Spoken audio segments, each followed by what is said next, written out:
Good morning students. मैं हूं सूर्य प्रकाश शर्मा और हम आज पढ़ रहे हैं राजनीतिक व्यवस्था सिद्धांत के अंतर्गत आमंड का मत।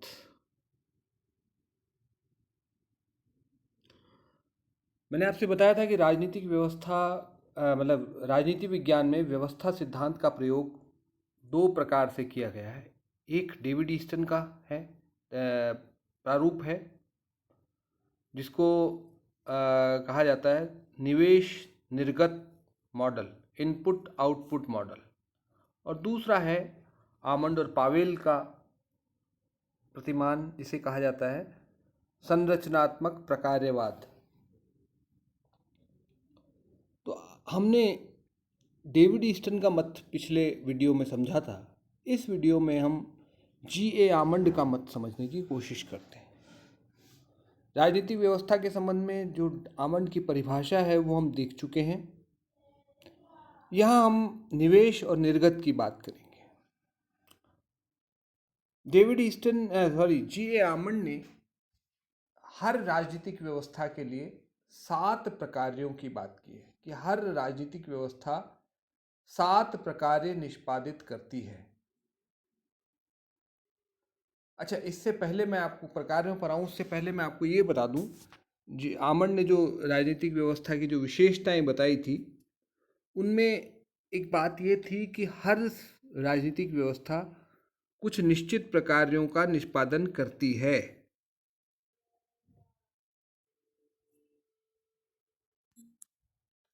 ये हमने देखा था।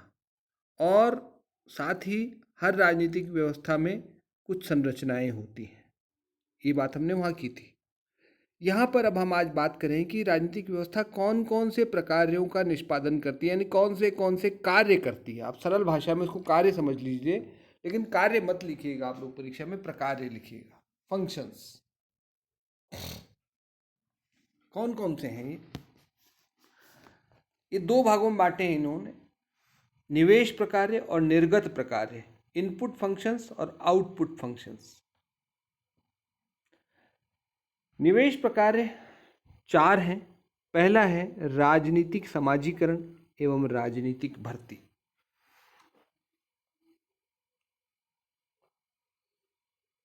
राजनीतिक समाजीकरण एवं राजनीतिक भर्ती। देखिए, राजनीतिक समाजीकरण क्या होता है, ये दोनों अलग अलग समझ लेते हैं। राजनीतिक समाजीकरण को भी समझेंगे और राजनीतिक भर्ती को भी समझेंगे। यहाँ पर मैंने कुल मिलाकर के आप देख रहे हैं कि 5 पैराग्राफ, 5 बिंदु लिखे हैं। पहले बिंदु के अंतर्गत पहला बिंदु जो है वो है राजनीतिक समाजीकरण एवं राजनीतिक भर्ती। तो उसका जो पहला पार्ट है वो है राजनीतिक समाजीकरण, राजनीतिक व्यवस्था के सदस्यों को राजनीतिक संस्कृति में दीक्षित करने की प्रक्रिया है। ये समझ लीजिए, राजनीतिक समाजीकरण की परिभाषा से ये है बहुत छोटी सी, कि राजनीतिक व्यवस्था के जो सदस्य हैं उनको राजनीतिक संस्कृति में दीक्षित किया जाए, उसको कहते हैं राजनीतिक समाजीकरण। अब आप कहेंगे साहब राजनीतिक संस्कृति क्या होती है? संस्कृति तो आप समझते होंगे। राजनीतिक संस्कृति का जहां तक सवाल है तो राजनीतिक संस्कृति का मतलब है राजनीतिक मुद्दों एवं राजनीतिक संरचनाओं के प्रति जनता की एक विशिष्ट प्रकार का दृष्टिकोण, राजनीतिक मूल्यों, राजनीतिक मुद्दों और राजनीतिक संरचनाओं के प्रति जनता की जो मनोवृत्तियां होती हैं, जो विश्वास, जो धारणाएं होती हैं, जो मान्यताएं होती हैं, उसको हम राजनीतिक संस्कृति कहते हैं। वैसे तो आप कहेंगे साहब हर व्यक्ति की अलग सोच होती है, निश्चित रूप से सही बात है, लेकिन कुछ समान सोच भी होती है। एक समाज में रहने वाले लोगों की एक जैसी सोच भी होती है। तो ये जो एक जैसी सोच वाले बिंदु हैं उनको हम राजनीतिक संस्कृति कहेंगे। ये समाज की सामान्य संस्कृति का हिस्सा होता है। राजनीतिक संस्कृति समाज की सामान्य संस्कृति का ही एक भाग है। जैसे राजनीतिक व्यवस्था समाज व्यवस्था का एक उप व्यवस्था है, वैसे ही राजनीतिक संस्कृति भी समाज की सामान्य संस्कृति का एक हिस्सा है। तो राजनीतिक संस्कृति क्या हुई? राजनीतिक समाजीकरण क्या हुआ? राजनीतिक व्यवस्था के सदस्यों को राजनीतिक संस्कृति की दीक्षा दिया जाना, उनको सिखाया जाना एक तरह से।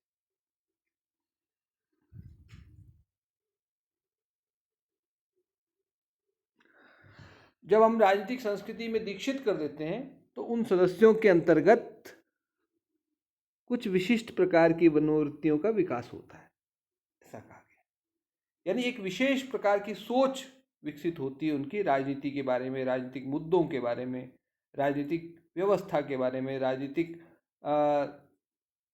मुद्दों के बारे में, राजनीतिक मूल्यों के बारे में, राजनीतिक संरचनाओं के बारे में। अच्छा, ये जो राजनीतिक समाजीकरण की जो प्रक्रिया है, ये औपचारिक भी होती है, अनौपचारिक भी होती है। जैसे कॉलेज, स्कूलों के माध्यम से हम अपने संविधान की शिक्षा देते हैं, ये एक औपचारिक राजनीतिक समाजीकरण का तरीका है। अनौपचारिक जो अपने आप चलता रहता है, उसके लिए कोई विशेष प्रयास नहीं किया जाता। प्रकट और अप्रकट, कभी ये प्रक्रिया साफ दिखाई देती है हमें और कभी दिखाई नहीं देती, चुपचाप चलती रहती है। स्वैच्छिक और बाध्यकारी, जरूर मतलब सीखना चाहें तो सीखें। एक तो इस तरह की स्वैच्छिक है, अनिवार्य नहीं, और एक बाध्यकारी यानी अनिवार्य भी होती है। नियोजित यानी प्लान्ड होती है, और अनियोजित अनप्लान्ड, दोनों तरह से चलती रहती है। यानी कई प्रकार से ये प्रक्रिया चलती रहती है। सरकार विशेष प्रयास करके भी करती है और अपने आप भी चलती रहती है। इस प्रक्रिया में कौन कौन भागीदार होते हैं, कौन कौन इसके एजेंट कौन होते हैं, अभिकर्ता कौन है? परिवार, समाज, मित्र मंडली, शैक्षणिक संस्थाएं, धार्मिक समूह, स्वैच्छिक संगठन, राजनीतिक दल, संचार माध्यम और शासकीय और संवैधानिक संस्थाएं आदि सब इसमें भूमिका निभाते हैं। यानी परिवार से लेकर सरकार तक सबकी भूमिका इसमें होती है।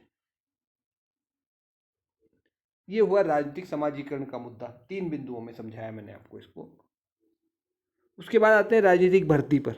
राजनीतिक भर्ती क्या है? राजनीतिक भर्ती राजनीतिक व्यवस्था के सदस्यों को विशिष्ट राजनीतिक भूमिकाओं में भर्ती किया जाना है। यानी उनको राजनीतिक भूमिका देना, सदस्यों को राजनीतिक भूमिका दिया जाना राजनीतिक भर्ती कहलाता है।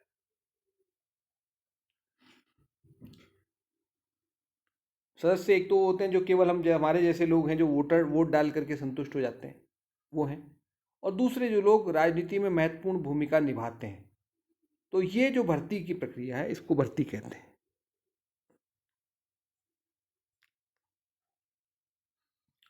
इसका अभिप्राय है जो जिनका राजनीतिक समाजीकरण हो चुका है, उनको राजनीतिक भूमिकाओं में नियुक्ति दिया जाना। पहला चरण तो राजनीतिक समाजीकरण हो उनका, और दूसरा चरण है कि उनको राजनीति में भर्ती किया जाए, राजनीतिक भूमिका दी जाए। तो ये पहला प्रकार है राजनीतिक व्यवस्था का। ये प्रकार राजनीतिक व्यवस्था के पर्यावरण में संपन्न होता है। पर्यावरण तो आप जानते ही हैं, जो राजनीतिक व्यवस्था है उसका जो वातावरण है, जो उसको चारों तरफ से घेरे हुए है, उस वातावरण में संपन्न होती है। ये पहला जो प्रकार है राजनीतिक समाजीकरण और राजनीतिक भर्ती का। संक्षेप में इसका मतलब इतना ही था कि एक तो लोगों को राजनीतिक संस्कृति की शिक्षा दी जाए, और दूसरा जिनको शिक्षा मिल गई है राजनीतिक संस्कृति की, उन्हें राजनीतिक पदों पर भर्ती किया जाए। ये तो पहला चरण। दूसरा है साहब हित स्वरूपीकरण, दूसरा प्रकार है। ये भी राजनीतिक व्यवस्था के पर्यावरण में ही संपन्न होता है। हित स्वरूपीकरण, इंटरेस्ट आर्टिकुलेशन कहते हैं अंग्रेजी में इसको। इसका मतलब ये है कि राजनीतिक व्यवस्था के पर्यावरण में हितों दावों तथा मांगों के निर्माण से है। राजनीतिक व्यवस्था के जो सदस्य हैं उनके क्या हित हैं, उनकी क्या मांगे हैं, उनके क्या दावे हैं व्यवस्था से, ये स्पष्ट किया जाना राजनीतिक हित स्वरूपीकरण कहलाता है। हितों को स्पष्ट करना, अपनी मांगों को स्पष्ट करना, एक प्रकार से आप इन्हें मांगे भी कह सकते हैं। जिसको ईस्टर्न ने मांगे कहा है उसी को आमंड हित स्वरूपीकरण कह रहे हैं कि समाज के जो अलग अलग वर्ग हैं, राजनीतिक व्यवस्था के जो अलग अलग घटक हैं, उन्हें क्या अपेक्षा है व्यवस्था से, ये बताना, इसकी अभिव्यक्ति करना हित स्वरूपीकरण है। लेकिन ये टेक्निकल शब्दावली है, इसको याद करना पड़ेगा। हित स्वरूपीकरण का संबंध व्यवस्था के पर्यावरण में हितों, दावों, मांगों के निर्माण तथा उनकी अभिव्यक्ति से है। हितों का निर्माण स्पष्ट करना और उनको अभिव्यक्त करना, बता देना, व्यवस्था को बताएं कि भाई हमें ये चाहिए, ताकि व्यवस्था उन्हें पूरा करने हेतु आवश्यक कदम उठा सके, है ना। ये है हित स्वरूपीकरण। आमंड के अनुसार हित स्वरूपीकरण वह प्रक्रिया है जिसके माध्यम से व्यक्ति तथा समूह निर्णय निर्माताओं के समक्ष अपनी मांगे रखते हैं। बात वही है, उन्हें क्या चाहिए ये बताते हैं। व्यक्ति इंडिविजुअल भी हो सकते हैं और समूह भी हो सकते हैं। जैसे अभी आप देख रहे हैं पूरे देश में दिल्ली के चारों तरफ किसानों ने डेरा डाल रखा है, ये हित स्वरूपीकरण है। वो अपनी मांगे रख रहे हैं व्यवस्था के सामने कि हमें ये चाहिए, ये कानून जो आपने बनाया ये हमें नहीं चाहिए, हमें मिनिमम सपोर्ट प्राइस की गारंटी चाहिए, एमएसपी की गारंटी चाहिए, न्यूनतम समर्थन मूल्य बना रहे इस बात की गारंटी चाहिए सरकार से। ये हित स्वरूपीकरण कहलाता है। समाज के अलग अलग वर्ग अलग अलग मांगे रखते हैं अपनी व्यवस्था के सामने, उसे ही हित स्वरूपीकरण कहा जाता है। और ये प्रक्रिया भी जैसे समाजीकरण होता है वैसे ही हित स्वरूपीकरण की प्रक्रिया भी समाज के पर्यावरण में होती है, व्यवस्था के पर्यावरण, राजनीतिक व्यवस्था के पर्यावरण में संपन्न होती है। यानी राजनीतिक व्यवस्था की सीमा के बाहर होता है ये कार्य भी।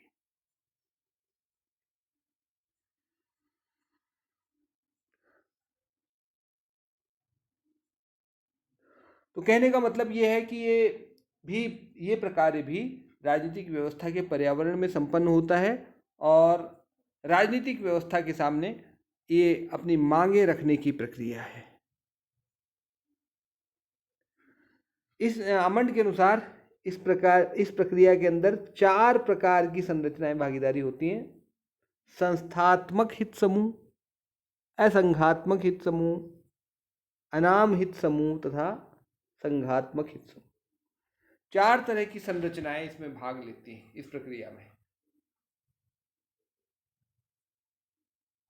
ये हम दबाव समूह पढ़ेंगे तब मैं इनको स्पष्ट करूंगा कि ये कौन कौन सी, इनका मतलब क्या है। यहाँ पर आप इतना जान लीजिए कि ये 4 प्रकार की संरचनाएं इसमें भाग लेती हैं। कौन कौन से? संस्थात्मक हित समूह, असंघात्मक हित समूह, अनाम हित समूह और संघात्मक हित समूह। ये 4 तरह की संरचनाएं जो हैं इस हित स्वरूपीकरण की प्रक्रिया में भाग लेती हैं। अगला कदम जो है या अगला प्रकार्य है वो है हित समूहीकरण। हित स्पष्ट हो गए पहले कि दूसरे प्रकार के द्वारा, अब उनका समूहीकरण करना है, उनको समूह में बांधना है। क्यों? ताकि व्यवस्था उनको पूरा कर सके। व्यवस्था के सामने इतनी मांगे आती हैं कि वो सब मांगों को पूरा नहीं कर सकती, उसको चाहिए कि उनका समूहीकरण कर दिया जाए।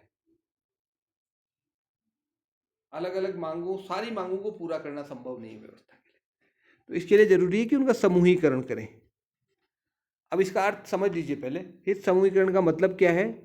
परस्पर विरोधी अथवा प्रतिस्पर्धी हितों के मध्य सामंजस्य स्थापित करना, ताकि व्यवस्था द्वारा उन्हें सिद्ध करने तो आवश्यक कार्रवाई की जा सके। परस्पर विरोधी हितों के बीच तालमेल बिठाना हित समूहीकरण कहलाता है। जैसे किसान कह रहे हैं कि साहब हमारे फसल के हमें अधिक पैसा मिले, और जो खरीदने वाला वो कहता है हमें सस्ता दो। गेहूं खरीदने वाला चाहता है कि सस्ता मिले, किसान चाहता है कि महंगा बिके। अब इन परस्पर विरोधी हितों के बीच तालमेल बिठाने की जो प्रक्रिया है वो हित समूहीकरण कहलाएगी।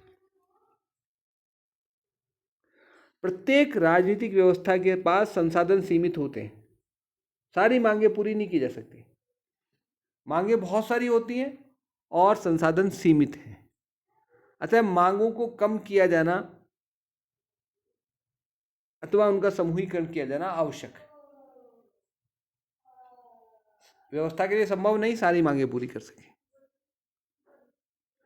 तो हितों को परस्पर संयुक्त करने से, जोड़ने से, समायोजन तालमेल बिठाने से और उनके मध्य समझौते द्वारा इस प्रक्रिया को पूर्ण किया जाता है। हितों को संयुक्त कर दिया, जोड़ दिया जाए आपस में, उनमें तालमेल बिठाया जाए और उनके बीच समझौता कराया जाए। कुछ तुम छोड़ो, कुछ वो छोड़े, ऐसा करके रास्ता निकाला जाता है। बीच का रास्ता वो हित समूहीकरण के माध्यम से होता है। सामान्यतः ये कार्य राजनीतिक दलों द्वारा किया जाता है।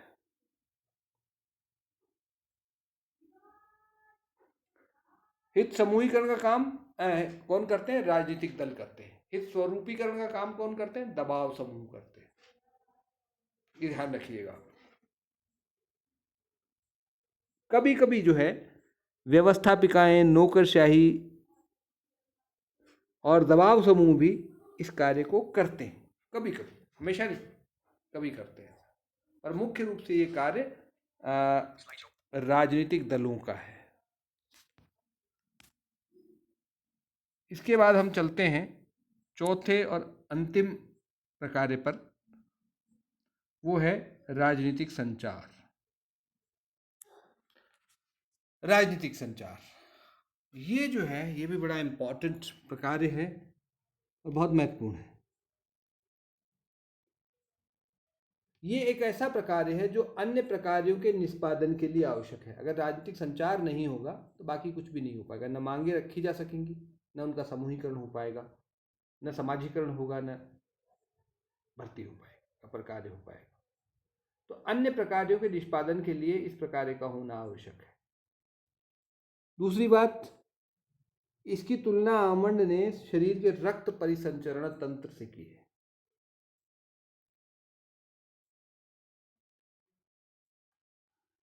जैसे रक्त परिसंचरण के बिना हमारे शरीर में ऑक्सीजन का और भोजन का एक स्थान से दूसरे स्थान पर ले जा पाना संभव नहीं है, वैसे ही इसके कारण अभाव में जो है बाकी चीज़ें नहीं हो पाएंगी। शरीर कोई भी काम नहीं कर पाएगा रक्त परिसंचरण के बिना। ना ऑक्सीजन का आदान प्रदान होगा, ना भोजन का आगे मतलब अन्य अंगों तक पहुंचाना हो पाएगा। वैसे ही संचार के बिना भी राजनीतिक व्यवस्था में कोई भी प्रकार नहीं हो पाएगा। बहुत आवश्यक है ये पर्यावरण तथा व्यवस्था को आपस में जोड़ता है। पर्यावरण से मांगे व्यवस्था तक पहुंचती है इसके माध्यम से, और व्यवस्था से जो निर्गत हैं, चाहे वो निर्णय हो सकते हैं, विधियां हो सकती हैं, नियम हो सकते हैं, वो सब पर्यावरण तक पहुंचते हैं। यानी पर्यावरण और व्यवस्था को जोड़ने का काम करता है ये प्रकार है। राजनीतिक विकास के अलग अलग चरणों में संचार प्रणाली की संरचना और पद्धति भी अलग अलग हो सकती है। पुरातन समाजों में अलग तरह से होता है, आधुनिक समाजों में अलग तरह से होता है ये संचार। इसके साधन बदल जाते हैं, इसके तरीके बदल जाते हैं। एक प्रभावी और निष्पक्ष संचार राजनीतिक व्यवस्था के लिए बहुत बहुत महत्वपूर्ण होता है। बिना संचार के राजनीतिक व्यवस्था ठीक से काम नहीं कर सकती, ये आप निश्चित मान लीजिए। उसके बाद निर्गत प्रकार्य आते हैं। ये निर्गत प्रकार्य सरकार के जो परंपरागत 3 कार्य हैं उनसे मिलते जुलते हैं, लेकिन थोड़ा सा अंतर है यहाँ पर, ध्यान रखिएगा। पहला है नियम निर्माण। सभी राजनीतिक व्यवस्थाओं में किसी न किसी रूप में नियम निर्माण का कार्य निष्पादित किया जाता है। कोई भी राजनीतिक व्यवस्था बिना नियम निर्माण के चल ही नहीं सकती। दूसरी बात यह है कि नियम निर्माण प्रक्रिया में विभिन्न संरचनाओं की भूमिका होती है। परंपरागत दृष्टि से तो हम ये मानते थे कि व्यवस्थापिका ही विधि बनाती है, लेकिन ये जो दृष्टिकोण है आमंड का, वो कहता है कि विभिन्न संरचनाओं की भूमिका होती है, केवल व्यवस्थापिका ही नहीं होती, इसमें और संरचनाएं भी भाग लेती हैं। इसमें न्यायपालिका भी इसमें भागीदारी करती है और कार्यपालिका भी करती है।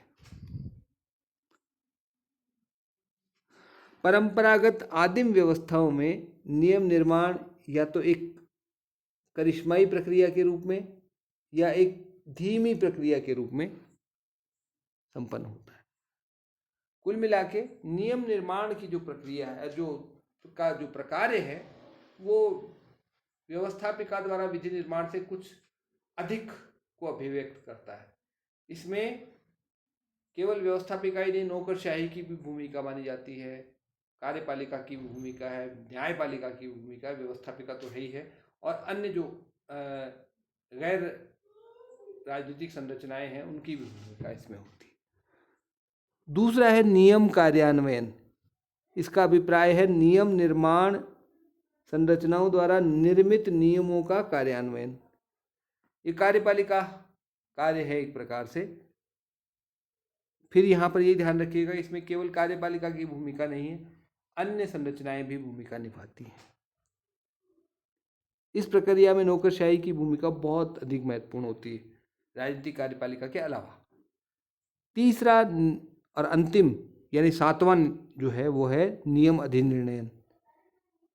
किसी परिस्थिति विशेष में नियम के अनुसार अधिनिर्णय न्याय करना एक प्रकार से ये आता है। न्यायपालिका वाला कार्य इसमें शामिल है।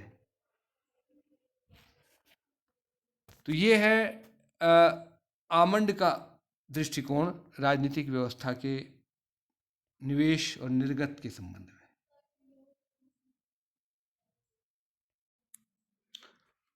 अब हम जो है एक अंतिम टॉपिक, इसका मूल्यांकन, राजनीतिक व्यवस्था उपागम का मूल्यांकन देख लेते हैं संक्षेप में। इसकी आलोचना देखेंगे पहले, फिर उसका महत्व देखेंगे।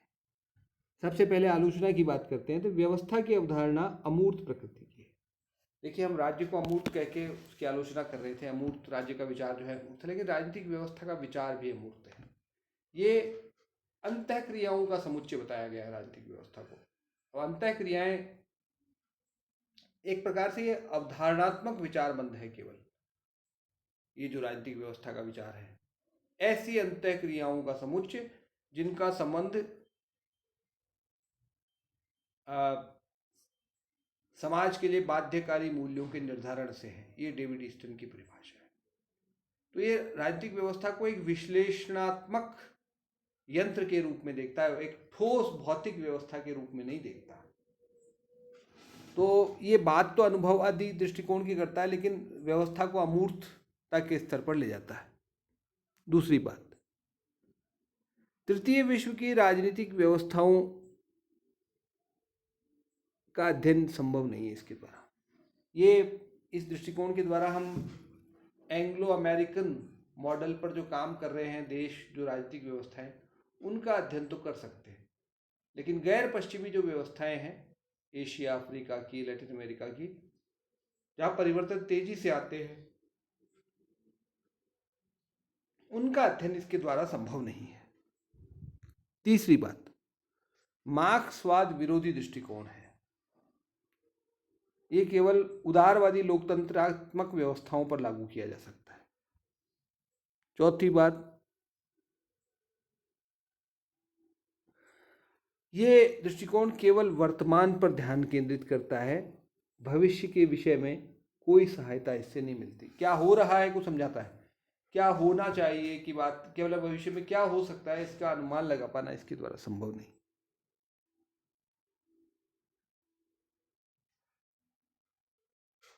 तो ये कुछ आलोचनाएं हैं इस दृष्टिकोण की। इसके बाद हम बात करेंगे महत्व की। महत्व क्या है दृष्टिकोण, क्या सारी कमियां ही कमियां हैं? नहीं, ऐसा नहीं है, कुछ महत्वपूर्ण बातें हैं इसमें।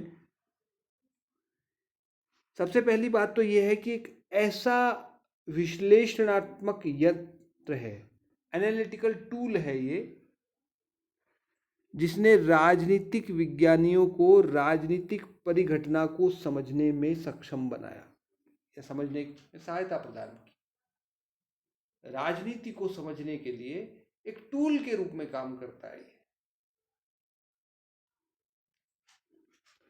ये एक बड़ी महत्वपूर्ण बात है इसकी, कि इसके माध्यम से राजनीति को समझना आसान हुआ है। ये कोई ठोस व्यवस्था की बात नहीं करता, बल्कि एक यंत्र के रूप में, एक टूल के रूप में काम करता है, जो हमें राजनीतिक वास्तविकता को समझने में मदद करता है। दूसरी बात, ये राजनीति के अध्ययन को व्यापकता और यथार्थवादिता प्रदान करता है। राजनीतिक अध्ययन को व्यापक बनाता है, यानी संपूर्ण परिदृश्य में देखने के लिए प्रेरित करता है। सभी अंतःक्रियाओं को शामिल करता है अध्ययन में, और यथार्थवादी दृष्टिकोण है। आदर्श की बात नहीं करता है। तीसरी बात, ये विभिन्न समाजों का अध्ययन करने में सक्षम है।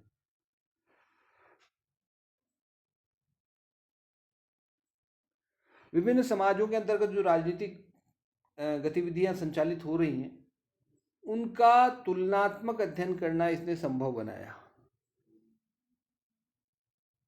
पहले हम ऐसा नहीं कर पा रहे थे, लेकिन इसके माध्यम से हम कर पा रहे हैं ऐसा, क्योंकि सभी जगह, जैसे डेविड ईस्टन का विचार ले लें, तो मांगे हर व्यवस्था में आती है, चाहे वो किसी भी प्रकार की व्यवस्था हो, चाहे अध्यक्षात्मक हो, चाहे संसदीय हो, कोई सी व्यवस्था हो। पहले हम संसदीय की तुलना संसदीय से कर पा रहे थे, अध्यक्षात्मक की अध्यक्षात्मक से करवा रहे थे, लेकिन अब इस टूल के माध्यम से हम हर व्यवस्था की हर दूसरी व्यवस्था से तुलना कर सकते हैं। ये व्यापक और छोटे स्तर, दोनों स्तरों पर, मतलब छोटी व्यवस्था को समझने में मदद करता है, बड़े स्तर पर भी इसको का प्रयोग कर सकते हैं। एक छोटी संस्था को समझने के लिए भी कर सकते हैं, एक बड़ी संस्था को समझने के लिए भी इसका प्रयोग कर सकते हैं।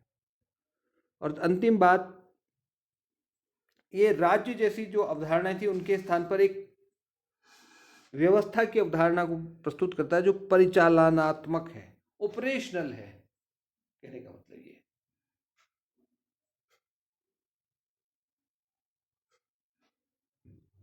तो ये है राजनीतिक व्यवस्था उपागम। उम्मीद है आपको समझ में आया होगा। थोड़ी सी कठिन शब्द हैं इसमें, लेकिन अगर आप थोड़ा सा 1-2 बार 3 बार पढ़ेंगे इसको, तो निश्चित रूप से काफ़ी चीज़ें समझ में आ जाएंगी। फिर भी कोई कठिनाई रहती है तो आप मुझसे संपर्क करें, मैं फिर कोशिश करूँगा आपको समझाने। धन्यवाद।